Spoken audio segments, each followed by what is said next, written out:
Imagine you're standing on a ship's deck and the loudest sound in history hits you. Your eardrums burst instantly and you're 40 miles away from the thing that made it. And here's the part you won't believe. People 3,000 miles away heard it too. Clearly. Like cannon fire from a ship they went looking for and never found. This is Krakatoa, 1883, the day the Earth screamed louder than ever recorded. So let's rewind a few months, back when everything still looked completely, boringly normal. Krakatoa sat in the Sunda Strait, a narrow shipping lane between Java and Sumatra. Thousands of ships passed it every year, carrying spices, coffee and tea to Europe. The volcano hadn't properly erupted in about 200 years. Everyone assumed it was dead. Fishermen lived on nearby coasts, tens of thousands of people, all within easy reach. But underneath that quiet green island, magma had been quietly loading a bomb for centuries.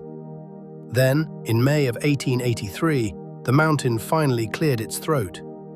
A German warship passing by reported an ash cloud almost 7 miles high. 7 miles. That's higher than commercial jets fly today, just from the warm-up act.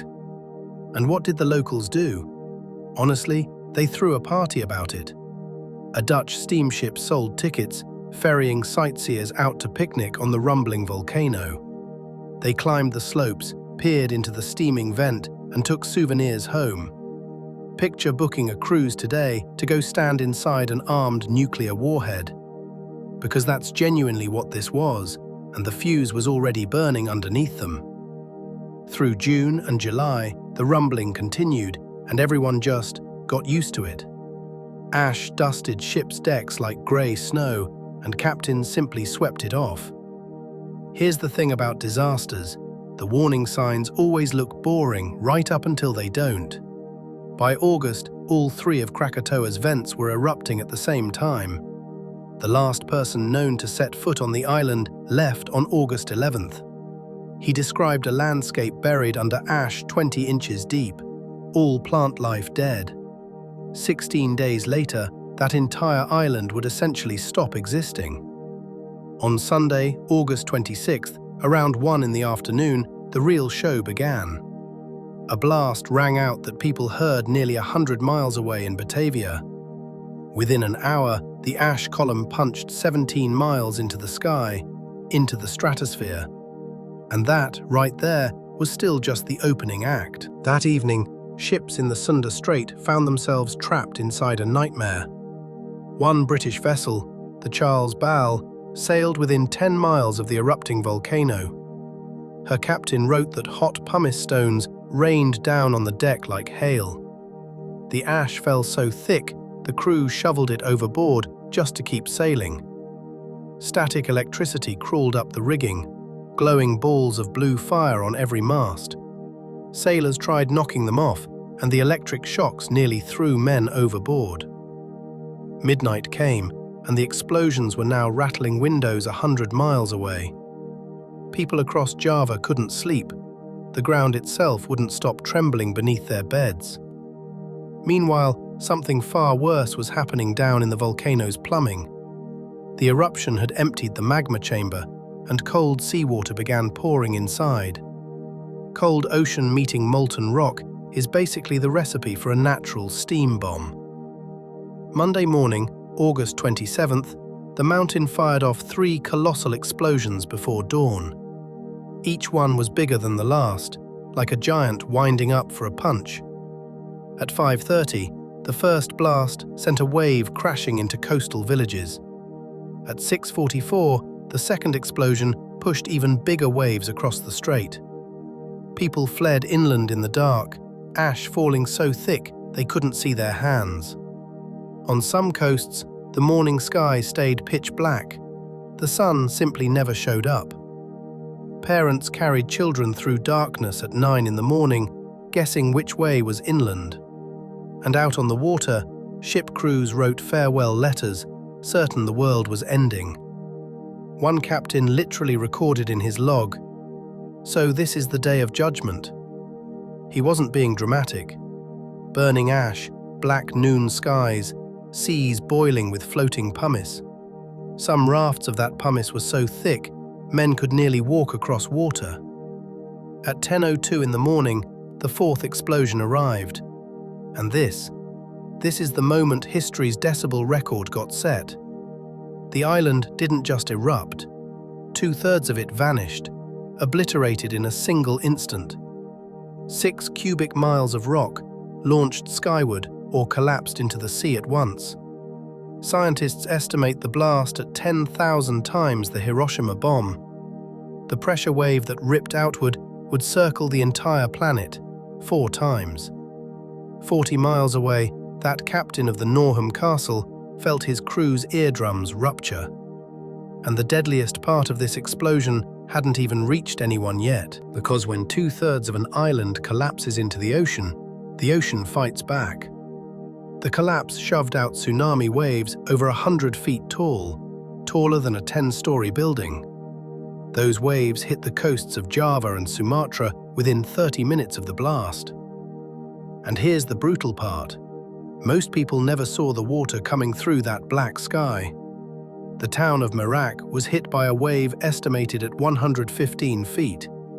Out of nearly 3,000 people living there, only 2 survived. 2. In Anya, a lighthouse keeper watched the sea pull back, then swallow his entire town. A Dutch government steamship, the Barrow, was picked up like a bathtub toy. The wave carried her nearly 2 miles inland and dropped her in a jungle. That ship sat there for decades, a steel monument to how far the water reached. All told, the tsunamis wiped out 165 villages along those coasts. The official death toll, 36,000 people, and honestly, that's probably an undercount. Roughly 90% of them died not from fire or ash, but from water. Bodies and pumice rafts washed up on African shores for months afterward. Now, back to that sound, the reason you clicked on this video in the first place. On the island of Rodrigues, near Mauritius, a police chief heard distant cannon fire. He was 3,000 miles from Krakatoa, farther than New York is from London.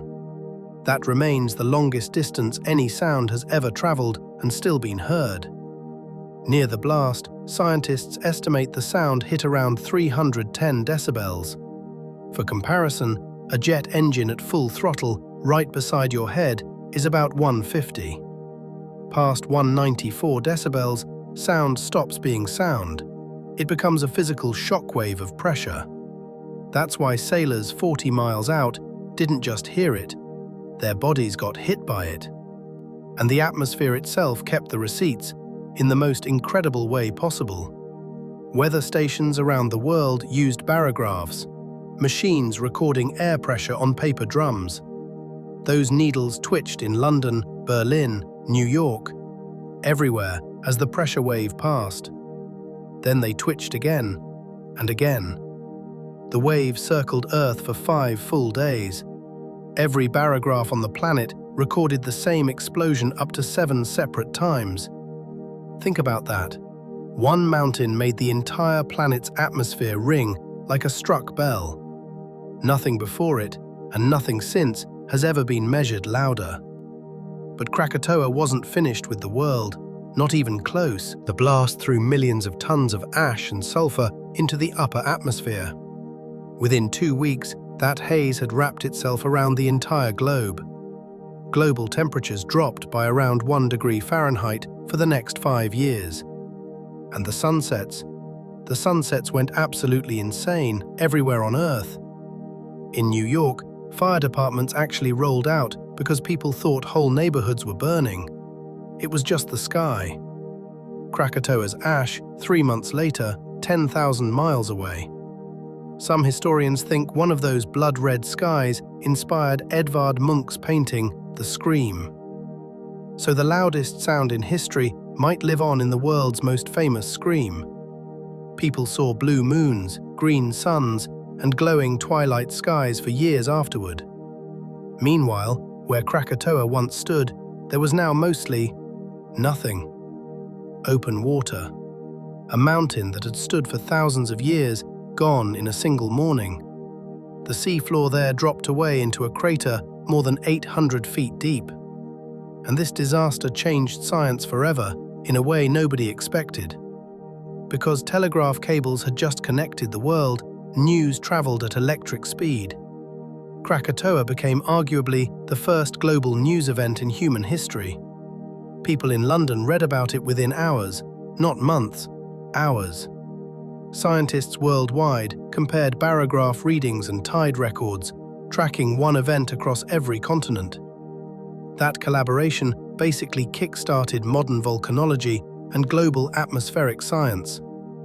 Then, in 1927, fishermen in the Sunda Strait noticed steam bubbling from the sea. Right where Krakatoa died, a brand new volcano was pushing its way up from the crater. They named it Anak Krakatau, literally the child of Krakatoa. And that child has been growing about 5 inches every single week since. In 2018, part of it collapsed and triggered another tsunami, killing over 400 people. So this story isn't really history, it's a cycle, and we're living inside it.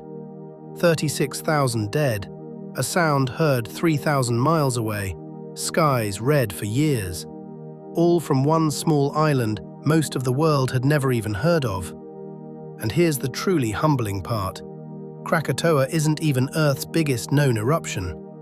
68 years earlier, another Indonesian volcano called Tambora blew up 10 times bigger. That one cancelled summer across the entire planet. Crops failed from China to New England. They called it the year without a summer, and that's exactly where we're going next.